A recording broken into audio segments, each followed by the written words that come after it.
because of some of the things I said during the presidency, I was okay. Nobody could really take anything away from me because I was paying my own bills. When I got into a big battle back in 2007, 2008 with Bill O'Reilly, he tried to get me fired from Syracuse, and he tried to attack me and go after me in every way he could. I knew what his strategy was. His strategy was, I want to find out who owns this black man, and I'm going to go get him. One thing about owning something is that, A, you can't pass it on to your children. You can't pass a job to your kids most of the time. You could try, but you probably can't, because jobs are pretty scarce. Jobs disappear overnight. It only gets worse every year. Corporate America is here to screw you, in case you're wondering. Corporate America doesn't care about you. Capitalism, in its very worst forms, is meant to exploit you. And if you're not aware of how the game works, then you will be at the bottom of the barrel, and you will be one of the people that ends up getting crushed by this. It's hard to pass a job onto your kids, but it's very easy to pass a business onto your kids. The other side about ownership is that the money does get better. The money, it takes time, it takes a lot of work. Even in my own business, I spent every penny I had to build up whatever it is that I have today. But the upside is huge. You know, I'm not going up and down the hallway begging my boss to give me a 3% raise.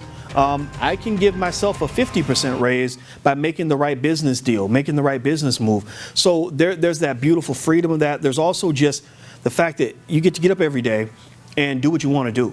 When I work for other people, I would get in trouble just for being who I was. If I'm a black man and I'm on the job and I say I support Mike Brown, then suddenly I might get funny looks from my coworkers or mistreated by certain people if I'm on a corporate job. But being free allows me to truly be who I wanted to be. And I found that ownership was just good for my mental health. It's something that helps me breathe easier every day. It's something that I think will help me live longer. So I highly recommend owning something. And even if you're not equipped to be a full-time entrepreneur, that's okay. Get you a side hustle. Get you a side hustle, because you should never get all your money from one source. So own something so that no one else owns you. Now, what does the S stand for in the cost model? The S stands for save and invest. You have to save your money. I don't care how little money you make. I don't care how low your income is. Everybody can save something. If you can go to the movies, if you can go to McDonald's, if you can do whatever, you can save something. If you can tithe to your church, then you can tithe to yourself. Tithe to your future. The investor thinks of money as capital. Capital is something that you can use to do a job or to get something done. Capital is something that brings money back to you. So when people say, I want my money to work for me, what they're talking about is investing in some sort of capital that will allow you to keep making money. So an example of capital could be something like a little girl who spends $20 building a lemonade stand that's going to make her $20 a week until she finishes middle school. Capital might be a person who says, I'm going to buy a car so that once I own this car, I can deliver pizzas and I can make money from this car that I bought.